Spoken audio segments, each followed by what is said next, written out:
Thank you very much indeed for that brief presentation, which brings us to coffee break time, you'll be pleased to hear. And I can see some of you looking a little bit more awake when I mention the word coffee break. I think it's very important that we thank both of our speakers this morning. It's been a fascinating opening session, and looking at the issues both from a practical business point of view and from a regulatory and trading point of view. But before we do, I'd like to make an offer, given all these issues that are being discussed about difficulties of training cadets. I sit on some committees at the Chamber of Shipping. I know the Merchant Navy Training Board well here in the UK, and if I can introduce you to people that are going through the same issues in the UK to have a look at their model to see if it can help, I'd be very pleased to act as a facilitator in that respect. So I think that we should thank very much Captain Agaba this morning, who's answered some difficult questions and brought us up to date, and very much indeed a big thanks also to Austin for a very interesting presentation about the oil and gas sector.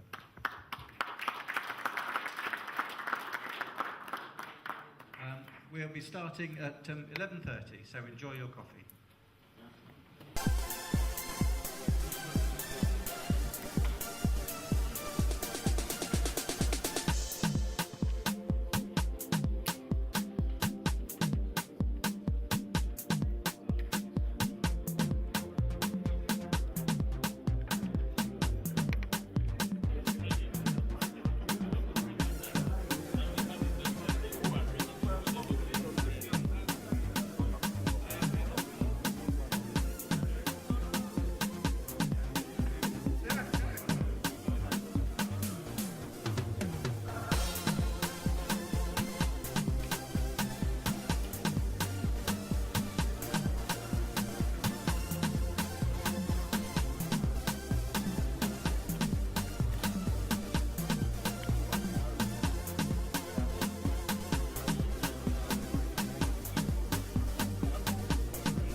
Because there may well be some more questions for him, and I know that he's scheduled to leave quite soon and may not be with us for the rest of the day. So if you're here and you do have some more questions for him, then you have the opportunity to ask them now.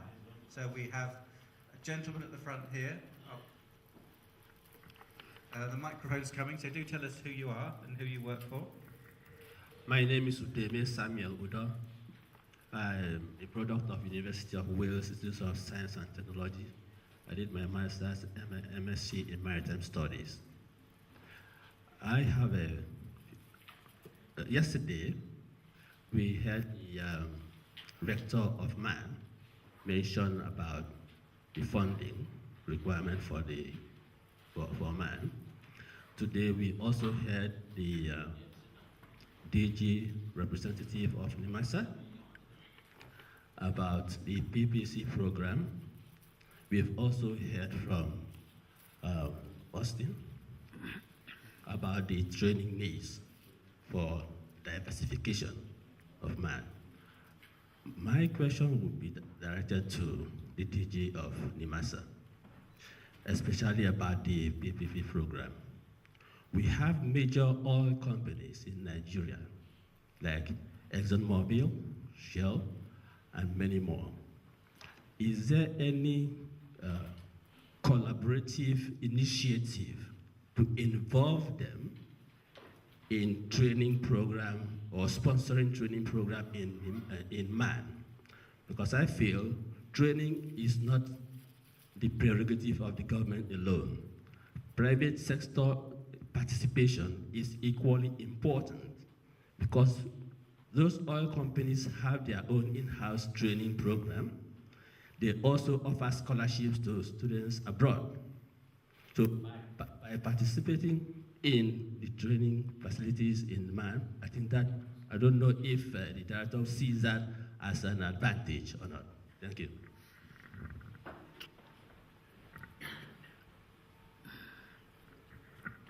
Yeah, okay. Good question and welcome if it happens.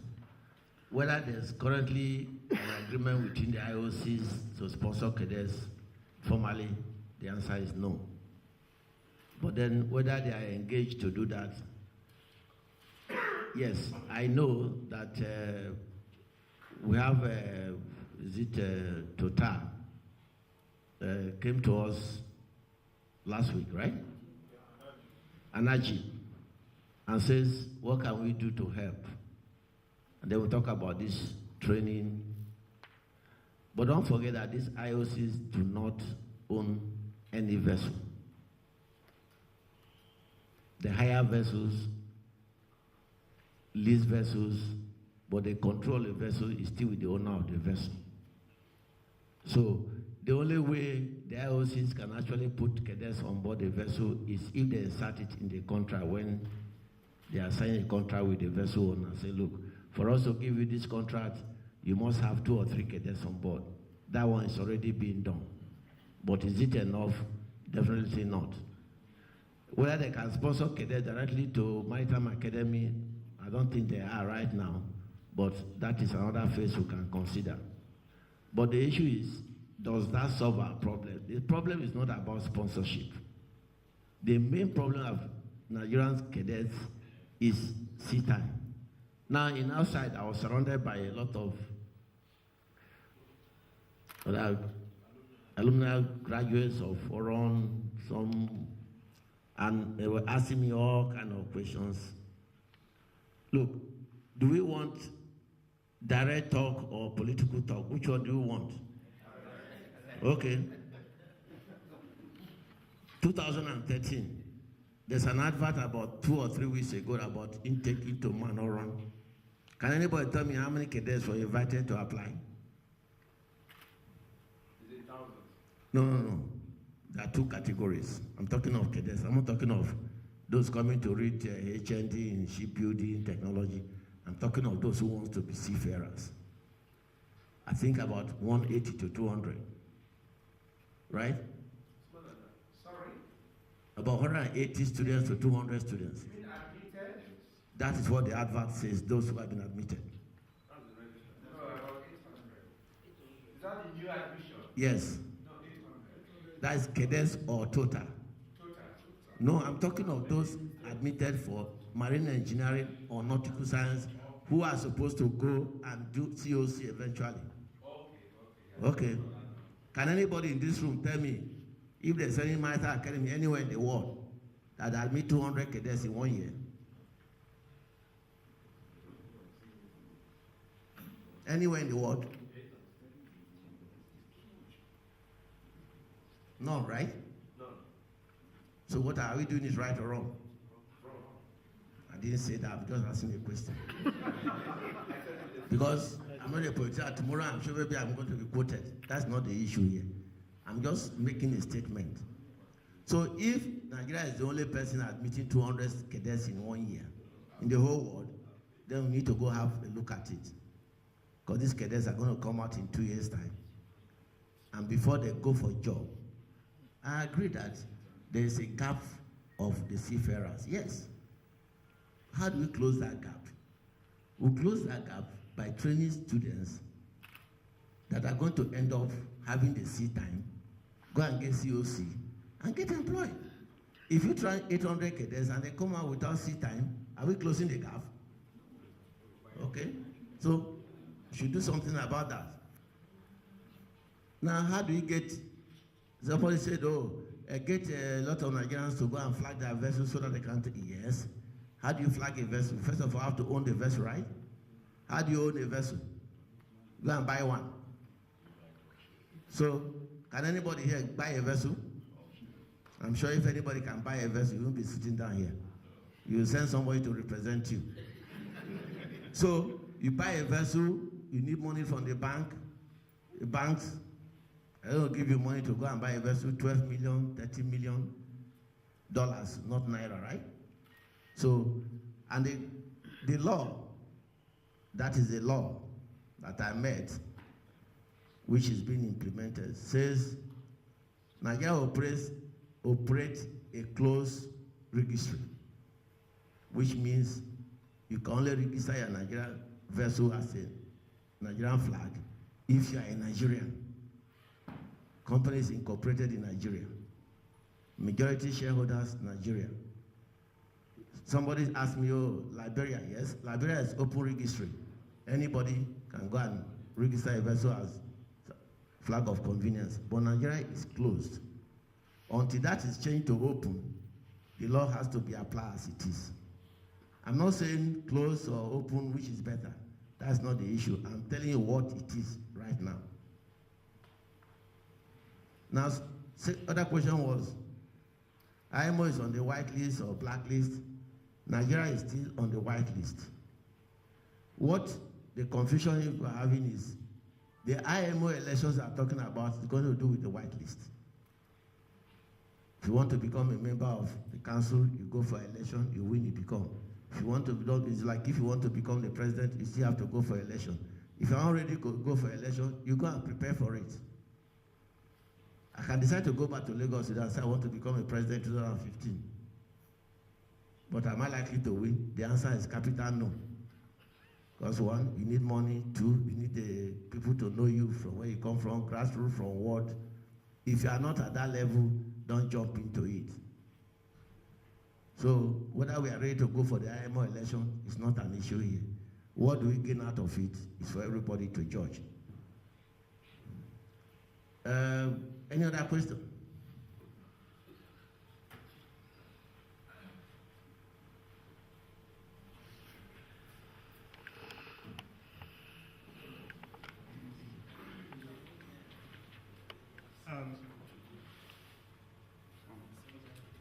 Yes, my name is Eddie Akang. I'm also a product of Maritime Academy. Currently, I don't work in the maritime industry per se. I work in the energy business. And I think one of the key things from Austin's presentation is the need for us to have a diverse approach to the way we deal with maritime cadets, whether current ones, previous ones, or the ones in the future. Captain, you talked about what you called PPPs, which I think that means public-private partnership. Is that right? That's correct. Okay. And one of the things you talked about also was the challenges within Nigeria. The need to have venture capitalists, investors, come and invest in Nigeria. So whether that be businesses, whether that be skills development, the essence of NIMASA isn't necessarily to set up these things, it's to form the framework to allow private sectors to come into play. One of the things you also talked about was, as an organization, you're sending would-be cadets to the Philippines to get them trained. I think confidence is a very good thing in business. Confidence is essential for venture or capitalists to come into a business. If you, as a public organization in Nigeria, is sending Nigerians to the Philippines when you have a maritime academy in Nigeria, all due respect, you're not doing the right things.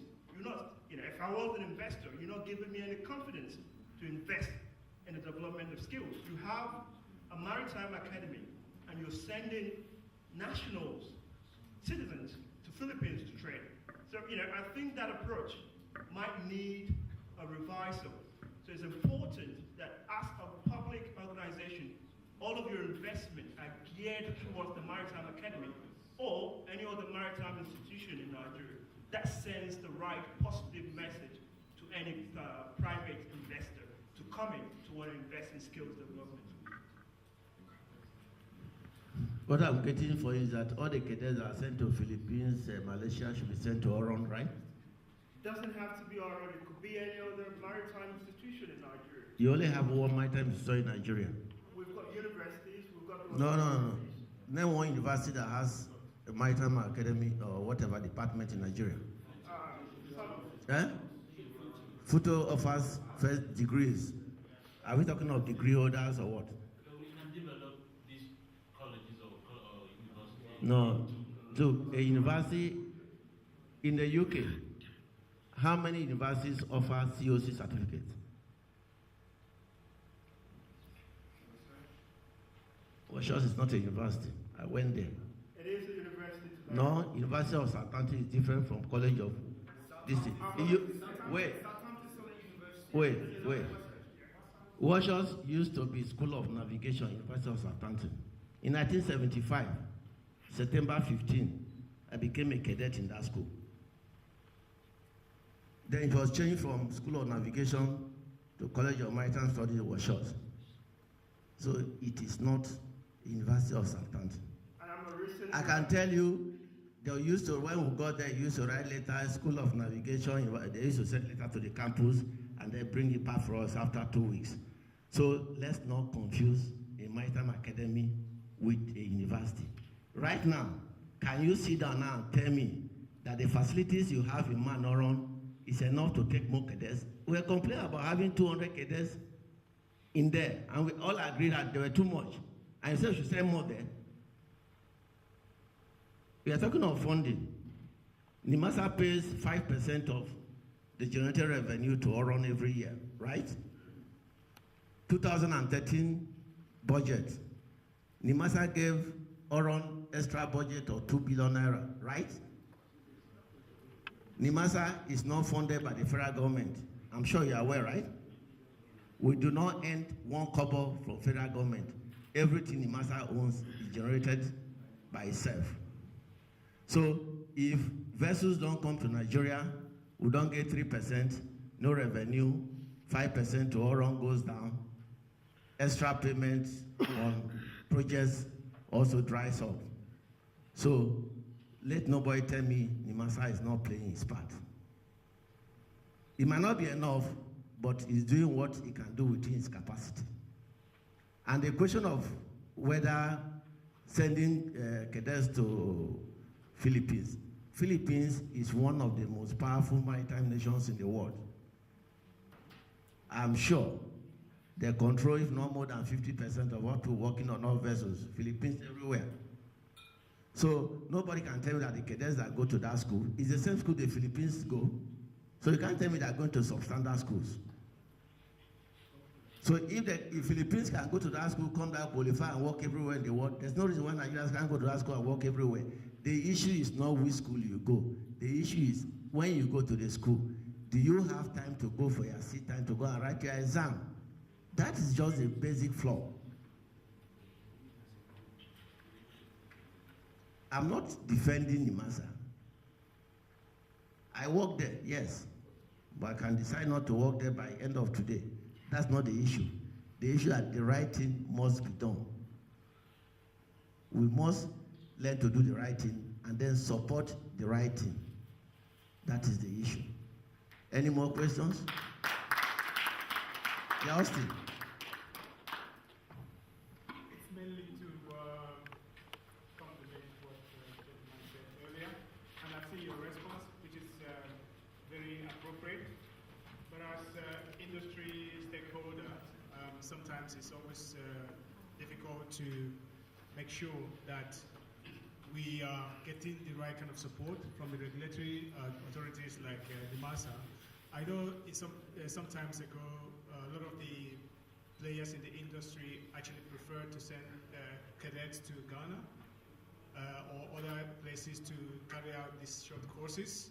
And I see that recently there's been a renewed interest by industry practitioners to go to Oron for some of these short courses.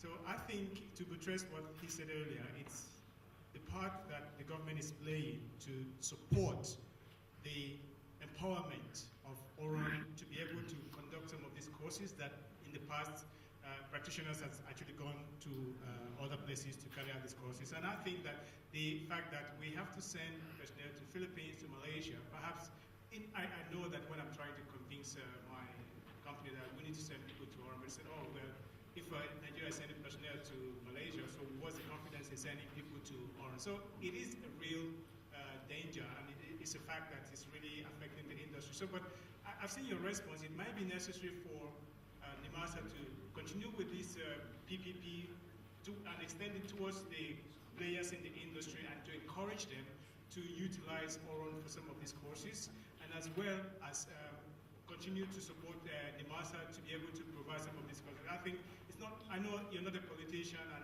this is not a political forum, and I'm very happy with what you just said. I think we're just trying to buttress that if we continue to perhaps send these signals outside, then people working in the industry, the practitioners in the industry, will get the wrong message out of us. Thank you. Look, let me briefly explain what you are doing about maritime training. I'm sure some people had one school called Shackins in Port Harcourt. I think it's situated in the River State University. When I came to NIMASA last year, we say, look, we have, when you are driving between Lagos and maybe Abuja or where, around Oron, is it Ibadan, you see College of Maritime Study, College of that. Say, who are all these schools? So when I came, I said, look, all the schools that are maritime named, we should go and audit them. So we went, audited all the schools, and came back with a short list of about 8 or 9.